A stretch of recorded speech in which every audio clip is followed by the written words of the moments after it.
লজ্জাজনক বিষয়, এদেশের মেয়েদের তাদের বাবারা, এদেশের মেয়েদের কেউ ঠিকঠাক বলবেন না, কেমন? কারণ আপনি একটা তো ঠিক বললেন, আমি খুব হাইপ হয়ে গেলাম, মাশাআল্লাহ, okay, people are connected with me. আর একটা তো চুপ থাকলে আমি বলবো যে হয় নাই মনে আমার কথা, দরকার নেই তো আপনি এভাবে কথা বলার, কেমন? ভাই আজকে ভিন্ন জায়গায় এসে পড়ছেন ভাই। হ্যাঁ, এই দেশের বাপেরা তাদের কন্যাদের গায়রতের আত্মমর্যাদা শিক্ষা দেয়নি, এজন্য তাদের স্বামীরা ঘুষখোর হলে, সুদখোর হলে, দুর্নীতিবাজ হলেও তাদের স্ত্রীরা বড় বড় গহেনা পরে, 2 লক্ষ টাকায় গরু কিনে। ভাবি জানেন এটা আপনার ভাইয়া নিয়ে আসছিল, মালদ্বীপ গিয়েছিল যে তখন, বড় করে বলে। অথচ ভাবি জানে এর বেতন 25,000, বউ নিজে জানে স্বামীর বেতন 25,000, ছেলে জানে বাপের বেতন সরকারি স্কেলে 25, কেমন? স্বামী, ছেলে সন্তান জানে তার বাপের বেতন 25,000, শ্বশুর জানে তার জামাইয়ের বেতন 25,000, বাপ জানে তার ছেলের বেতন 25,000, কাজিন ব্রাদার্স অ্যান্ড সিস্টার্স জানে তার কাজিন ব্রাদারের বেতন 25,000। বিমানে চড়ে, ফটো তোলে, ছাড়ে, মসজিদে 2 লক্ষ টাকা দান করে, সভাপতি বলে মারহাবা। ও বেটা আনছে কই থেকে? ওর বাপের কি জমিদারি আমি ওরে চিনি না, আমি ওরে চিনি না। ওর বাপ কত কষ্ট করে ওকে মানুষ করেছে, কত কষ্ট করে পড়ালেখা করাইছে ওকে, নিজেরা ঠিকভাবে খায় নাই, পড়ে নাই, বিলাসিতা করে নাই।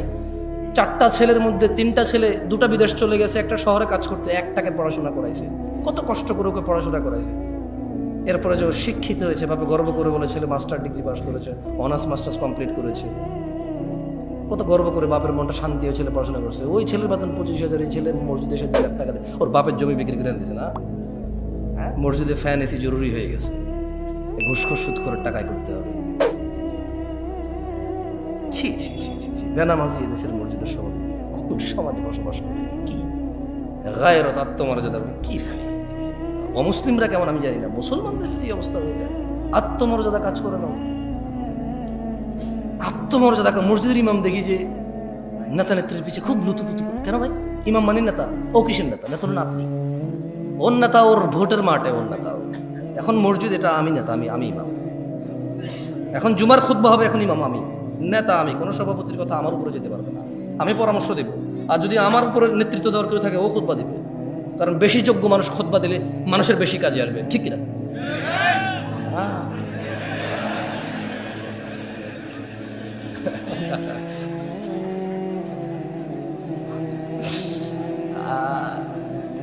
অভ্যাস সহজে যাবে না, সহজে যাবে না। আউযু বিল্লাহি মিনাশ শাইতানির রাজীম। সবাই বলেন আল্লাহুম্মা সাল্লি আলা মুহাম্মদ, আল্লাহুম্মা সাল্লি আলা মুহাম্মদ, আল্লাহুম্মা সাল্লি আলা মুহাম্মদ, আল্লাহুম্মা সাল্লি আলা মুহাম্মদ। আল্লাহর নবী বলেছে যে একবার দুরূদ পড়বে 10টা রহমত হবে, 10টা গুনাহ মাফ হবে, দরজা বৃদ্ধি হবে। দুরূদ পড়বেন বেশি বেশি। ফাকুবকিবু ফিহা ওয়া হুম ওয়াল গাউন। অতঃপর তাদেরকে এবং পথ ভ্রষ্টকারীদের, নায়ক নায়িকা, গায়ক গায়িকা, খেলোয়াড়, নেতা নেত্রী, এই নর্তকী, গায়ক, যত কেউ মানুষকে পথভ্রষ্ট করে, যারা জায়গায় জায়গায় গিয়ে সিনেমা দেখায়, জাদু দেখায়, যারা মানুষের জন্য জুয়ার আসর বসায় রাখছে, মদের আসর বসায় রাখছে, ক্যারাম খেলার আসর বসায় রাখছে মানুষের জন্য, আল্লাহ বলছেন এদের সবাইকে এবং যারা ওখানে অংশগ্রহণ করে অধোমুখী করে কোথায় নিক্ষেপ করবে? এগুলো বলবেন। এগুলো বললে কি হয়, মানে আপনার মনে থাকবে যে আল্লাহ কি বলছে, কেমন? ঠিক বা ঠিক যে লাভ নাই। ওয়াজুনুদু ইবলিস আজমাউন, এবং আল্লাহ ইবলিসের বাহিনীর সকলকে জাহান্নামে নিক্ষেপ করবেন। ক্বালু, তারা সবাই ওখানে বলবে, ওয়াহুম ফিহা ইয়াখতাসিমুন, তারা সবাই জাহান্নামে বিতর্কে লিপ্ত হয়ে বলবে, তাল্লাহ, আল্লাহর কসম, ইন কুন্না লাফি দালালিম মুবিন, আমরা তো স্পষ্ট পথ ভ্রষ্টতায় নিমজ্জিত ছিলাম। উপস্থিত জনতা, উপস্থিত ভাই, উপস্থিত চাচারা, মুরব্বী যারা বয়স্ক আছেন, সবাইকে একটা কথা বলতে চাই। আমি কিছু প্রশ্ন করব, আপনারা আমার কথা শোনেন তো, ঠিক না? পুরো গ্রামের সবাই জায়গায় লাভ কি ভাই? সাউন্ড কম কি? এখানে শুনলে তো হয়। রাতের বাজে 11:30, মানুষ ঘুমাবে না, কালকে বাচ্চা কাচ্চার স্কুল মাদ্রাসা নাই। সাউন্ড তুমি প্রয়োজনে বাহিরটা আরো কমাই দাও, বাহিরের দরকার নেই সাউন্ড, এখানে সাউন্ড হলে চলবে, খালাস। বলেন তো, আমি কিছু প্রশ্ন করব, যারা যারা জানেন সঠিক উত্তর দেবেন, ঠিক আছে? জুয়া খেলা কি? মদ খাওয়া, নামাজ ত্যাগ করা, গালিগালাজ করা, মারামারি করা, সুদ খাওয়া, ঘুষ খাওয়া। আমাকে আনছেন কেন? সব তো আপনারা জানেন। আরে হাসেন কেন? সবকিছু কৌতুক না? সবকিছু কৌতুক। দুনিয়াটা খেল তামাশা হয়ে গেছে, ব্যাস খালাস। খেলো, হাসো, তামাশা করো, ব্যাস। আমি বলছি যে হারাম কোনটা আপনি জানেন না যেটা হারাম? এই যে এটাই আল্লাহ কোরআনুল কারীমে বলতেছে। তুমি তো এটা ধরো নাই না? ঠিক আছে, ধরবা না, এটা সাউন্ড ধরবা না। এটাই আল্লাহ বলতেছে যে তাল্লাহ, আল্লাহর শপথ, ইন কুন্না লাফি দালালিম মুবিন। এই পথভ্রষ্ট মানুষগুলো দুনিয়াতে জানে কোনটা ন্যায় কোনটা অন্যায়। এরা সবাই বলবে আল্লাহর কসম, আল্লাহর কসম, আমি তো দুনিয়াতে পথভ্রষ্টতা নিমজ্জিত ছিলাম। ইয নুসাউইকুম বিরাব্বিল আলামিন, যখন আমরা তোমাদেরকে সৃষ্টিকুলের রবের সমকক্ষ গণ্য করতাম। এখানে মুশরিকদের কথা বলতেছে। কাকে বলতেছে? মুশরিকদেরকে বলতে। আচ্ছা বলেন তো, একটা কনসার্ট যদি হয় আজকে রাতে এখানে, এটা কি হয়? এই গ্রামের যুবক যুবতীদের যদি, মেয়েদের যদি আলাদা ব্যবস্থা করা হয়, আচ্ছা এখানকার উদাহরণ দিয়ে লাভ কি? এখানে এরকম হবে না। ঢাকা শহরে যে কনসার্টগুলো হয়, মেয়ে ছেলে তো আলাদা ব্যবস্থা নেই, আছে? সবাই দাঁড়ায় থাকবে আর মোবাইলে লাইট জ্বালায় থাকবে। নতুন করে খেয়াল করতে না, মাঝে মধ্যে তো ইন্টারনেট আসা আপনারা দেখেন না? হ্যাঁ, একজনে টন টন টন টন করে গান গায়, সবাই মোবাইলের মধ্যে লড়ায়, ওই যে ই দিয়ে বাতি লাগায়, ঠিক না? ঠিক কিনা? হ্যাঁ ঠিক। তো আপনি দেখবেন ওখানে ছেলে মেয়ে উভয়ের উপস্থিতি প্রচুর, টিকিট পায় নাই, পাড়াপাড়ি করতেছে, আর্মি পুলিশের পিড়ায় লাইন ধরতে পারতেছে না, মানুষ আর মানুষ। খুব আফসোস করে বলো যে আমরা এসেছিলাম খুব শখ করে, ভেবেছিলাম পাবো, কিন্তু আসলে একটু লেট হয়ে গেছে, পাই নাই। খুব শখ ছিল ওনার গানটা শুনবো, খুব শখ ছিল ওই মহিলার সাথে একটু ড্যান্স করবো, কিন্তু আসলে পাই নাই। বলে না, আপনার লজ্জাও লাগে না? বলে যে ও নর্তকী ডান্স দেখতে যাবে, খুব আফসোস টিকিটটা পায়নি, খুব আফসোস। পুলিশকে যখন ইন্টারভিউ নিতে, পুলিশ বলো যে এখানে আইন শৃঙ্খলা বাহিনী আরও বেশি মোতায়েন হওয়া দরকার ছিল, আমরা আগে থেকে বুঝতে পেরেছিলাম যে মানে পরিস্থিতি এমন করে থাকবে না, আমরা শুরু থেকে এসেছি, লাইন ধরার চেষ্টা করেছি, মানুষ বুঝতে চায় না, নাহলে আরও অনেক ক্ষয়ক্ষতি হয়ে যেত। মানে গান শুনতে যাবে সবাই, কি শুনতে যাবে? আপনি বলেন এটা, বলেন তো, মিউজিক শোনা হারাম না হালাল? নাচ দেখা হারাম না হালাল? কে জানে না? একজন হাত তোলেন যে এটা জানেন না। একজন লোক হাত তোলেন যে জীবনে আজকে প্রথম জানছেন গান শোনা হারাম, এর আগে কোনোদিন শোনেন নাই, হাত তোলেন তো একজন। তা আমি তো একটু আগে এটাই বলছিলাম, আমাকে কেন নিয়ে আসছেন এই পৃথিবীতে? আল্লাহ যা নিষিদ্ধ নিকৃষ্ট করেছে প্রত্যেকটা সম্পর্কে আপনি জ্ঞান রাখেন। হয়তো কোন আয়াতে বলেছে নিষেধ, কোন হাদিসে বলেছে নিষেধ, এটা আপনি জানেন না, কিন্তু কাজটা যে নিষিদ্ধ এটা আপনি জানেন। এই পৃথিবীতে প্রত্যেকটা ভালো কাজের, প্রায় ভালো কাজ আপনি ইলম রাখেন। হয়তো কোন আয়াতে বলেছে, কোন হাদিসে বলছে, সেটা আপনি কি ইলম রাখেন না, কিন্তু এটা আপনি জানেন কোন কাজটা ভালো। বলেন তো, সালাম দেওয়া কি? নামাজ পড়া কি? রোজা রাখা, হজ করা, যাকাত দেওয়া, ভদ্র নম্র সভ্য চুপচাপ নীরব ঝগড়াঝাটি না করা কি? কোনটা আপনি জানেন না? সবগুলোই জানেন। আল্লাহ আমাদেরকে বোঝার তৌফিক দান করুন। যাই হোক দিনী ভাইরা, আমি আজকে আমার আলোচনার বিষয়ে চলে আসি। কাদের কাদের দাঁড়িয়ে উঠছে? এই কেউ কি মোবাইল আসো, এই সামনের এইগুলা ছাড়া বাকি তোমাদের যাদের হাতে মোবাইল, মোবাইলগুলো একটু বন্ধ করো, কেমন? দেখো আজকাল মানুষের ইজ্জত ইন্টারনেটে নিলাম হয়ে যায়, নিলাম। কোনো মুসলমানের ইজ্জতের পরোয়া করে না। কোথাও দুজন ঝগড়া করতেছে, কোথায় থামাবে, কোথায় এটাকে, যাতে পৃথিবীর অন্যান্য মানুষ দেখে না শেখে, এটাকে দমন করবে, উল্টা আরো ভিডিও করে করে ছেড়ে দেয়। আর এই পুরো বাংলাদেশের সব মানুষকে বুঝাই দেয় যে এইভাবে ঝগড়া করা যায়, এরকম হয়, করা যায়, বল থাকলে, শক্তি থাকলে, মেজাজ থাকলে করা যায়। এগুলো ঠিক না। ভালো কাজ প্রচার করা উচিত, খারাপ কাজ দমন, আর এটাকে কি বলে, এটাকে মানে এটাকে টেক ডাউন করা উচিত, প্রচার করা উচিত না। ওকে, মোবাইল রাখছেন সবাই না? সবাই আপনারা শ্রোতাদের মধ্যে যারা আছেন মোবাইল রেখে দেন। এগুলো যারা আছে এগুলো দাঁড়ায় গেছে এদিকে, আপনাদেরকে দেখা যাচ্ছে না, ঠিক না? কিন্তু আপনাদের যাদের মোবাইল আছে সামনের লোকজন দেখা যাচ্ছে। আমি দুইটা প্রশ্ন করব, আপনারা কি সুন্দর উত্তর দিবেন আমাকে? প্রথম কথা হলো, আমি আপনাদের বলবো, কেউ কারো দিকে তাকাবেন না, সবাই হাত তুলবেন যারা আজকে, আমি বলে দিচ্ছি, কেউ কারো দিকে তাকাবেন না, সবাই নিম্নমুখী হয়ে অথবা যেভাবে তাকায় আছেন সামনে এভাবে তাকায় থেকে হাত তুলবেন যারা আজকের ফজরের নামাজ পড়েন নাই। হাত তোলেন ফজরের নামাজ যারা পড়েন নাই। না না, তোলেন, সমস্যা না, তুলে রাখেন, তুলে রাখেন। কিছু মানুষ হয়তো বুঝিনি এখন আমার কথা। যারা আজকে ফজর নামাজ পড়েননি হাত তোলেন। তুমি ভিডিও করবে না, এই ছেলে মোবাইল নামাও, মোবাইল নামাও, হ্যাঁ মোবাইল নামাও। যারা ফজর পড়েননি রাখেন, এবার হাত নামান। এবার আমি আরেকটা হাত নামান, আরেকটা প্রশ্ন করি। এই যে আজকে এখানে মাহফিল শিবগঞ্জে, যারা এখানে উপস্থিত আছেন, উপস্থিতদের মধ্যে যারা আজকেই ঈশান নামাজ পড়েন নাই তারা হাত তোলেন। কেউ কারো দিকে তাকাবেন না প্লিজ, লজ্জা পাওয়ার দরকার নাই, কাউকে লজ্জা দেওয়ার দরকার নাই। আমরা যা সেটা অনুমান করবো যে আমাদের মধ্যে আমরা কত গাফেল। যারা ঈশান নামাজ পড়েন নাই আজকেই হাত তোলেন। অনেক, এই সাইডটা অনেক বেশি, হ্যাঁ রাখেন। দেখেন, এই যদি হয় আমাদের অবস্থা, আমরা এই শিবগঞ্জ উপজেলায় আজকে যা কয়টা মাহফিল হচ্ছে, এই ইউনিয়নে আজকে যা কয়টা মাহফিল হচ্ছে, এই গ্রামের আশপাশ 10টা গ্রাম মিলে আজকে হয়তো এই মাহফিলটাই হচ্ছে। এর আশপাশের কোনো গ্রামে মাহফিল আছে এখন? এই এতগুলো মানুষের মধ্যে যারা আমরা আল্লাহর দ্বীন শুনতে পছন্দ করি, আল্লাহর দ্বীন শিখতে ইচ্ছুক, আমাদের মধ্যে 60% জন লোক আজকে ঈশান নামাজে পড়ি নাই। তাহলে বাকিদের অবস্থা কি? বাকিদের অবস্থা কি? সলাহ, আপনারা কেউ কি মনে কষ্ট নেবেন আমি যদি এই যে মাইক ম্যানের সাথে একটু কথা বলি? ওকে তিরস্কার করবেন? করবেন না। ছোট ভাই, তুমি আমার একটা কথা বলি, মনে কিছু করবো না। তুমি আজকে ঈশান নামাজ পড়ো নাই, কিন্তু হাসতেছেন কেন? কোন জায়গায় আসছি ভাই? আপনাকে যে কোনো কথায় হাসেন? কথা বুঝবেন আগে, কত গুরুত্বপূর্ণ কথা বলতেছি। আমার আসলে ওয়াজ করার ইচ্ছাই চলে যাচ্ছে দিন দিন। তুমি তো আজকে ঈশান নামাজ পড়ো নাই, হাসির কি হলো? ও পড়ে নাই নামাজ, মানে হাসির কি আছে? এটা আমি বুঝতে পারছি ও পড়ে নাই। এবার ওকে দিয়ে বলি, এই প্যান্ডেলওয়ালা আছে এই জায়গায়? প্যান্ডেলওয়ালা আছে? আজকে তোমাদের ভলান্টিয়ার কতজন? সবাইকে ডাকো।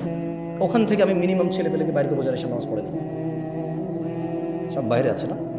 ঠিক আছে, আমি চলে গেলাম। ইনশাল্লাহ ওয়াজ শেষ করে তোমরা কালকে বিচার করিও তোমাদের, যে তোমাদের ভলান্টিয়ারদের মধ্যে কত ছেলে ইভেন নামাজ পড়ে নাই ঈশান, কিন্তু ওরা ওয়াজ করাচ্ছে আমাকে কত দূর থেকে নিয়ে এসে। ওদের কথা হচ্ছে সারা বাংলাদেশের, সারা শিবগঞ্জকে হিদায়ত করে দেবে। তাহলে কোনো মানুষ আর খারাপ করবে না, সব খারাপ আমাদের। হুজুর নিয়ে আসছে দূর থেকে, সব মানুষের হিদায়ত করে দেবে, কেউ আর অন্যায় করবে না। তাহলে একমাত্র অন্যায় করার বাকি কে থাকে? আমরা। আমরা আয়োজন করে হুজুর নিয়ে এসে সবাইকে ফু দিয়ে হেদায়ত করে দেবে। ফু দিয়ে হেদায়ত হয় না? ফু দিলে হেদায়ত হয়? হেদায়ত কে দেয়? চাইতে হয় কিনা? কারা চায়? যারা জান্নাতের আশা করে, যারা জাহান্নামের ভয় পায়। একটা মাইকম্যান এই শীতকালের সিজনে এমন কোনো দিন নেই যেদিন সে ওয়াজ শোনে না। এদেশের ওয়াজ যদি মানুষের খুব বেশি একটা কাজে আসতো, সবার আগে ও সবচাইতে ভালো মানুষ হতো। আমি ওকে খারাপ বলছি না, আমি ওকে মানুষ হিসেবে খারাপ বলছি না। আমার ওয়াজ যদি কারো কাজে আসতো, আমি বিলিভ করি প্যান্ডেলওয়ালা, মাইকওয়ালা আর স্বেচ্ছাসেবক ভলান্টিয়ারদের সবার আগে কাজে আসতো।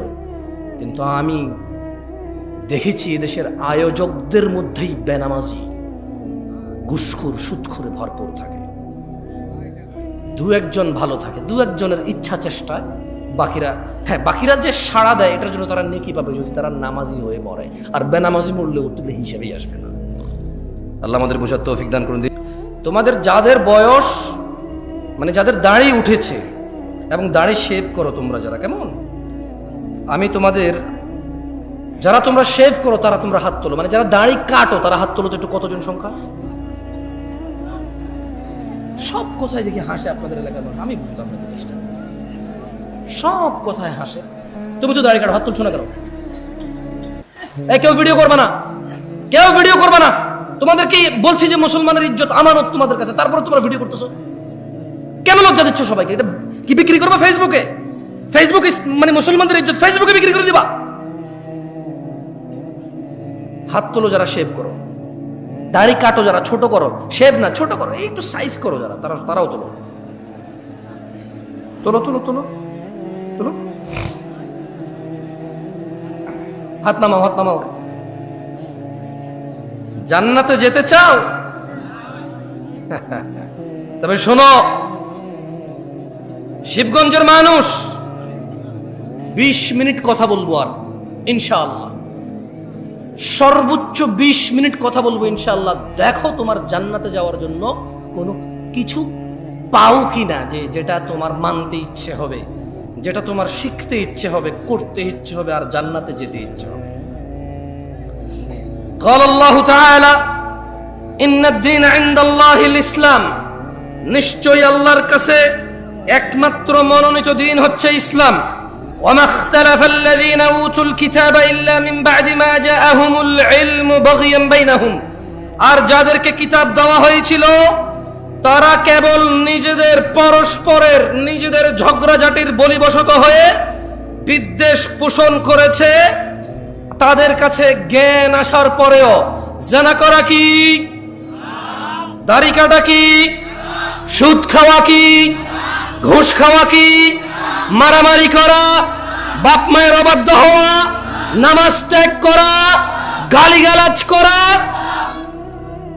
আল্লাহ বলছে জ্ঞান আসার পর নিজেদের বিদ্বেষ, নিজেদের একজন আরেকজনের সাথে প্রবলেম, এই দল ওই দল, ও দল এই দল, ওরা হানাফি করে, এটা শাফি করে, এটা মালাকি করে, ওটা হাম্বালি করে, ওটা চিশতি করে, ওটা সাবরি করে, ওটা তরিকত করে, ওমুকে ওটা হাকিকত করে, ওটা মারেফত করে, হ্যাঁ ওটা চিশতি করে। এই শুধু মানে এটা কেন করবো না, এটা তো সুন্নত, বলছে যেটা ওয়াহাবি করে। তো এটা কেন করছো, এটা তো বিদআত, বলছে এটা ওয়াহাবিরা করে না, আমরা করি। মানে ইসলামের সাথে ওর কোনো প্রবলেম নাই, কোরআন সুন্নাহর সাথে ওর কোনো বিদ্বেষ নাই, কিন্তু শুধু ওই অমুক দলে এটা করে তাই ও করবে না, অমুক দলে এটা করে না তাই ও করবে। আল্লাহ বলছে যে জ্ঞান আসার পর নিজেদের পরস্পর বিদ্বেষ বশত তাদের নিকট জ্ঞান আসার পর তারা মত অনৈক্য ঘটিয়েছিল। ওয়ামান ইয়াকফুর বিআয়াতিল্লাহ, ও শিবগঞ্জের যুবক ও বৃদ্ধরা, যে ব্যক্তি আল্লাহর আয়াত সমূহ থেকে মুখ ফিরিয়ে নেবে, ফাইন্নাল্লাহা সারিউল হিসাব, তবে নিশ্চয়ই আল্লাহ দ্রুত হিসাব গ্রহণকারী। জেনে রাখো, তোমরা যারা রোনালদো, রিভালদো, খেলোয়াড়, নায়ক, নায়িকা, গায়ক, গায়িকার অনুসারী রয়েছো, তোমরা যারা তাদের মতো চুল রাখো, প্যান্ট পরো, জামা কাপড় পরো, গান গাও, গান লেখো, কবিতা করো, ওইভাবে ভালোবাসো যেভাবে তারা ভালোবাসে, ওভাবে ঘৃণা করো যেভাবে তারা ঘৃণা করে, তারা দুঃখে তোমাদেরকে নাটক করে দেখায়, ফাঁসি দিয়ে দেয়, তোমরাও দিয়ে দাও।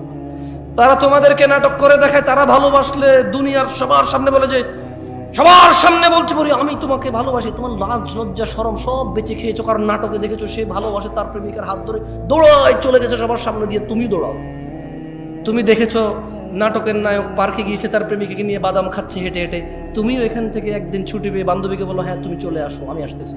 সিএনজি ভাড়া করে, রিক্সা ভাড়া করে, এমক তমক করে বন্ধু বান্ধব উপরে লাগায় বাদাম কিনে পার্কে হেঁটে হেঁটে খাও। এটা কার অনুসরণ?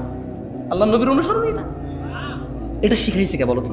এখন বলবা জামশেদ ভাই আপনি বেশি বেশি আজকে সিনেমার না গায়ক গায়িকা নায়ক নায়িকা বলছেন। কে শিখেছে তোমাকে যে প্রেম মানে তোমাকে এই ভালোবাসা, মানে ভালোবাসলে পার্কে যেতে হয়, হাত ধরতে হয়, বিয়ে করা ছাড়া, তারপরে গান গিয়ে গিয়ে ছবি তুলতে হয়, বাদাম খেতে হয় হেঁটে হেঁটে জনসম্মুখে, তারপর দুজনে মিলে ছবি তুলতে হয়। তুমি এই শিক্ষা পেয়েছো কোথায়? তোমার আব্বা তোমার আম্মার সাথে এরকম করেছিল? তোমার দাদা তোমার দাদির সাথে? তোমার নানা তোমার নানির সাথে? তোমার মামা তোমার মামির সাথে? Where did you get this learn? What did you learn this? তুমি শিখছো কোথায় এটা? কে শিখেছে তোমাকে বলতে পারো? মানে এটাকে ভালোবাসা বলে, এটা কে শিখেছে তোমারে? কোন একটা মেয়েকে বিয়ে করো নাই, দেখছো খুব সুন্দর লাগছে, আর যেটা সুন্দর ওকে সবার কাছে সুন্দর লাগবে। আশ্চর্য, যে মেয়েটা সুন্দর ওই মেয়েটা শুধু তোমার চোখে সুন্দর লাগে এরকম না, সবার চোখে সুন্দর লাগবে ওটাকে। এখন তুমি ওকে চিঠি দিবা, পত্র দিবা, বোন ভাই এই সেই হ্যানতেন দিয়া ওর সাথে জোর করবা, ওর পিছিয়ে পিছিয়ে পিছিয়ে পিছিয়ে পিছিয়ে ঘুরবা, এরপরে ওর সাথে তুমি লাইন কানেকশন করবা। তোমাকে কে শিখাইছে যে এইভাবে মেয়েদের সাথে কানেকশন রাখা যায় বিয়ে না করে? ইসলাম তো বিয়ে করা ছাড়া কোনো মেয়ের আশপাশে যাওয়ার কোনো শিক্ষা নাই ইসলাম। তুমি কোথায় শিখতে পাইছো বলতে পারো আমাকে? বলেন তো কোথায় শিখছেন? নায়ক নায়িকারা শিখাইছে। কে শিখাইছে? নায়ক নায়িকারা শিখেছে। আল্লাহ আমাদেরকে বুঝার তৌফিক দান করুন, আমিন। তবে শোনো, তোমরা যারা নায়ক নায়িকার অনুসারী, গায়ক গায়িকার অনুসারী, আমি তোমাদের একটা হাদিস পড়ে শোনাই। এর আগে আমি তোমাদেরকে একটা আয়াত পড়ে শোনাবো। আল্লাহ বলছেন মাইয়ুতির রাসূল, যে রাসূলের অনুসরণ করে, রাসূল যেভাবে ভালোবাসে সাল্লাল্লাহু আলাইহি ওয়াসাল্লাম, রাসূল যেভাবে ঘৃণা করে সাল্লাল্লাহু আলাইহি ওয়াসাল্লাম, তিনি সাল্লাল্লাহু আলাইহি ওয়াসাল্লামের যে অনুসরণ করে ফাকাদ আতা আল্লাহ, যে আমার রাসূলের মতো খায়, যে আমার রাসূলের মতো পড়ে, যে আমার রাসূলের মতো ভালোবাসে, যে আমার রাসূলের মতো ঘৃণা করে সাল্লাল্লাহু আলাইহি ওয়াসাল্লাম, ফাকাদ আতা আল্লাহ, আল্লাহ নিজে বলছে যে সে আল্লাহর ইবাদত করে। ওয়ামান তাওয়াল্লা, আর যদি কেউ রাসূলের অনুসরণ থেকে মুখ ফিরিয়ে নেয়, ওর নায়কের মতো দেখতে হবে শেভ করে, ওর গায়কের মতো দেখতে হবে শেভ করে, ওর চুল এমনি এমনি কাটবে, অমুক খেলোয়াড়ের মতো দেখতে হবে। আল্লাহ বলছে যে ওয়ামান তাওয়াল্লা, যে রাসূলের অনুসরণ করে না, ফামা আরসালনাকা আলাইহিম হাফিযা, ইয়া রাসূলুল্লাহ আমি আপনাকে এই সুন্নত বিরোধী লোকগুলোর তত্ত্বাবধায়ক করে পাঠাইনি। দিন হচ্ছে আল্লাহর কাছে একমাত্র ইসলাম, তাহলে দিন কি? এটাও কোরআনুল কারীমে আল্লাহ বলছেন ওয়ামা আতাকুমুর রাসূল, যা রাসূল দিয়েছে ফাখুযুহু, যত কিছু তোমার রাসূল আমার রাসূল দিয়েছেন, ফাখুযুহু, তা সব নিয়ে নাও।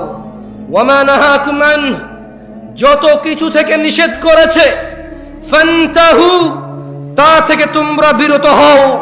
ওয়াত্তাকুল্লাহ ইয়া নাস, তোমরা আল্লাহর তাকওয়া অবলম্বন করো।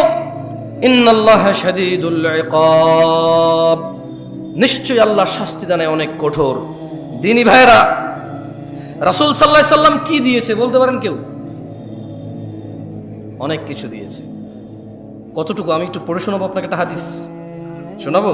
দেখেন, আন আব্দুল্লাহ ইবনে মাসউদ রাদিয়াল্লাহু আনহু قال, আব্দুল্লাহ ইবনে মাসউদ রাদিয়াল্লাহু আনহু থেকে বর্ণিত, তিনি বলেন قال রাসূলুল্লাহ সাল্লাল্লাহু আলাইহি ওয়াসাল্লাম, আল্লাহ রাসূল সাল্লাল্লাহু আলাইহি ওয়াসাল্লাম বলেছেন, ইন্নাহু লাইসা শাইউন ইউকাররিবুকুম ইলাল জান্নাহ ইল্লা ক্বাদ আমারতুকুম বিহি। আব্দুল্লাহ ইবনে মাসউদ বলতেছেন রাদিয়াল্লাহু আনহু যে আল্লাহ নবী সাল্লাল্লাহু আলাইহি ওয়াসাল্লাম বলছে যে নিশ্চয়ই এমন সকল কিছু যা তোমাদের ইউকাররিবুকুম ইলাল জান্নাহ, যা তোমাদের জান্নাতের নিকটবর্তী করে, ইল্লা ক্বাদ আমারতুকুম বিহি, কোনো কিছু আমি নির্দেশ দেওয়া থেকে বিরত হইনি। কোনো কিছু, এমন যত কিছু আছে তোমাকে জান্নাতের নিকটবর্তী করবে, আমি সব কিছুর আদেশ করেছি। ইন্নাহু লাইসা ইউকাররিবুকুম ইলাল জান্নাহ ইল্লা ক্বাদ আমারতুকুম বিহি ওয়া লাইসা শাইউন ইউকাররিবুকুম ইলান নার ওয়া লাইসা শাইউন ইউকাররিবুকুম ইলাল জাহান্নাম ওয়া লাইসা শাইউন ইউকাররিবুকুম ইলান নার, আর এমন কিছু নেই যা তোমাদের জাহান্নামের নিকটবর্তী করে, ইল্লা ক্বাদ নাহাইতুকুম আন, যা থেকে আমি তোমাদের নিষেধ করি নাই। সুবহানাল্লাহ। আল্লাহ নবী বলছে যে এমন সব কিছু আমি তোমাকে বলেছি যা জান্নাতের কাছে নিয়ে যায়, এমন সব থেকে তোমাকে বারণ করেছি যা তোমাকে জাহান্নামের কাছে নিয়ে যায়। দিনী ভাইয়েরা, ইসলাম, আমি একটু আগে বলেছি, উপস্থিত শ্রোতাদের মধ্যে অনেকেই ফজরের এশা পড়িনি আমরা। এটা বিচিত্র নয়, আপনি ভাবছেন আমি অবাক হব এটাতে, আমি অবাক নই। কারণ আবু হুরায়রা রাদিয়াল্লাহু আনহু قال, আবু হুরায়রা রাদিয়াল্লাহু আনহু বলছেন, ওনার থেকে বর্ণিত, قال রাসূলুল্লাহ সাল্লাল্লাহু আলাইহি ওয়াসাল্লাম, আল্লাহর নবী সাল্লাল্লাহু আলাইহি ওয়াসাল্লাম বলেছেন, বাদা আল ইসলামু গরীবা, ইসলামের সূচনা হয়েছিল অপরিচিত অবস্থায়, ওয়া সায়াউদু কামা বাদা গরীবা, অচিরেই তা শুরুর মতো অপরিচিত অবস্থায় ফিরে যাবে। ফাতুবা লিল গুরাবা, সুতরাং এরূপ অপরিচিত অবস্থায় সঠিক ইসলামের উপর যারা টিকে থাকবে, ফাতুবা লিল গুরাবা, সুসংবাদ, সুসংবাদ তাদের জন্য, সুসংবাদ, খুশি হও তোমরা যারা এই কঠিন থেকে কঠিন সময়ে অপরিচিত অবস্থায় যারা ইসলামের উপর টিকে থাকার চেষ্টা করবে।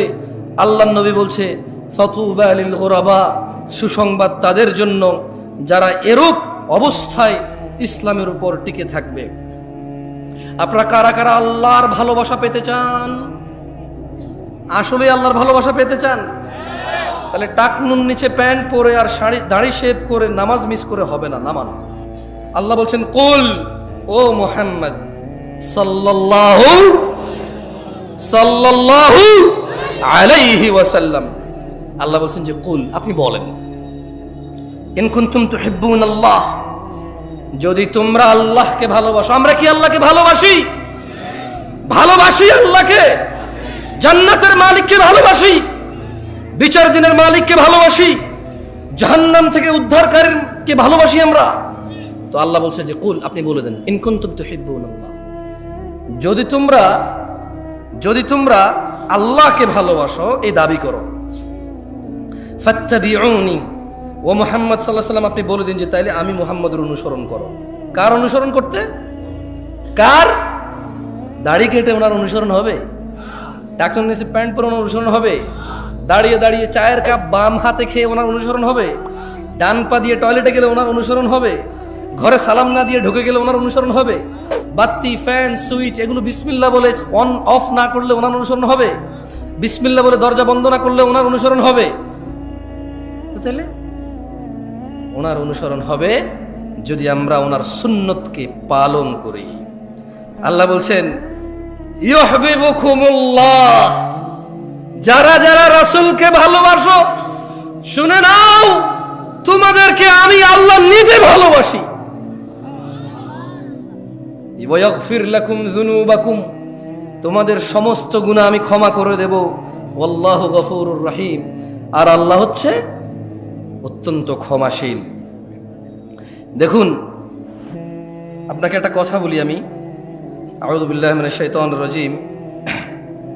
সেটা হচ্ছে, আজকে উপস্থিত যারা বেনামাজি, নামাজ ত্যাগ করেছেন, যারা উপস্থিত আছেন, কারো বয়স 40 বছর, কারো বয়স 30 বছর, কারো বয়স আচ্ছা একটু 25 বছরের কম যারা, তারা একটু উঠে দাঁড়াও তো। 25 বছরের নিচে যাদের বয়স কম, উঠে দাঁড়াও।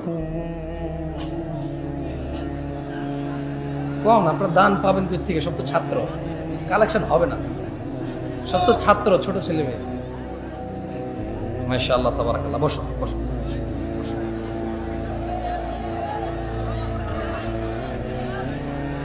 অনেক কথা জমছে, দেখছেন কিভাবে বলতেছে না? বলুক বলুক, বলতে দেন। অনেকক্ষণ চুপ, এতক্ষণ বাঙালি চুপ থাকে, কি বলে? যাই হোক, ছোট ভাইরা আমার, আমি অনেক দূর থেকে আসছি, তোমাদের থেকে আমি ওয়াদা নিব না। আমি ওয়াদা নেব না। কেন নেব না? কারণ আল্লাহ নবী সাল্লাল্লাহু আলাইহি ওয়াসাল্লাম বলছেন যে বাইনানা ওয়া বাইনাল মুনাফিকিনা শুহুদুল ইশাই ওয়াস সুবহ, মুনাফিকদের আর মুসলমানদের মধ্যে পার্থক্য হচ্ছে ঈশা এবং ফজরের নামাজে উপস্থিত হওয়া। মুনাফিকরা উপস্থিত হতে পারে না। আমাদের মধ্যে বহু মানুষ ফজর আর ঈশাই পড়ি নাই। সো আমি আর নতুন করে যে মুনাফিকের 3টি আলামত, ওয়াদা করলে খেলাফ করে, তোমাদের থেকে নতুন করে ওয়াদা নিয়ে তোমাদের উপর আমি জিম্মেদারি চাপাই দেব না। তবে আমি কি তোমাদের কিছু অনুরোধ করতে পারি? তোমরা কি অনুরোধটুকু রাখবা? ভাই আমার, আজকের পর থেকে, এখনের পর থেকে, এখান থেকে যাবা, বাসায় যাবা, সোজা গিয়ে অজু করবা, সোজা গিয়ে অজু করবা, অজু করে ঈশার 4 রাকাত সালাত আদায় করে ফেলবা। কয় রাকাত? এই 4 রাকাত পড়া ছাড়া ঘুমায়ও না। এবং আজকের পর থেকে তুমি ফজরের 2 রাকাত ফরজ, জোহরের 4 রাকাত ফরজ, আসরের 4 রাকাত ফরজ, তারপরে মাগরিবের 3 রাকাত ফরজ, ঈশার 4 রাকাত ফরজ, আজকের এই মুহূর্ত থেকে তুমি, তোমার বাপ মা মরে যাক, পৃথিবীতে ঘূর্ণিঝড় সিডর হয়ে যাক, পৃথিবী উল্টে যাক, একদিক ভেসে যাক, আরেক দিক ভেঙে যাক, যুদ্ধে সবচা সারখার ধ্বংস হয়ে যাক, রাজনীতির দলাদলি মারামারিতে সারা পৃথিবী রক্তাক্ত হয়ে যাক, আজকের এই মুহূর্ত থেকে তুমি কোনোদিন এই 17 রাকাত নামাজ ত্যাগ করিও না। তাহলে প্রশ্ন, জামশেদ ভাই, আমার 20 বছর বয়স, 10 বছরের সলাৎ ফরজ। জামশেদ ভাই, আমার 25 বছর বয়স, 10 বছরের সলাৎ ফরজ। জামশেদ ছোট ভাই, আমার 40 বছর বয়স, 10 বছরের সলাৎ ফরজ। বাবা জামশেদ ভাতিজা, আমার 50-55 বছর বয়স, সলাৎ 10 বছরে ফরজ। এই যে আমার 15 বছর, 20 বছর, 30 বছর, 40 বছর নামাজ আদায় করিনি, এর কি হবে? এর কি হবে? আমি এর কোরআন থেকে সমাধান দিয়ে চলে যাচ্ছি, তুমি সমাধান নিয়ে নাও, ওকে? ইনশাআল্লাহ, ইনশাআল্লাহ। এই যে তোমার 50 বছরের অপরাধ, তোমার 40 বছরের অপরাধের কি হবে, এটা আমি বলে দিয়ে বিদায় নিয়ে চলে যাব। এরপর তুমি সিদ্ধান্ত নিবা আজকে তোমার 50 বছরের গুনাহকে কি করবা।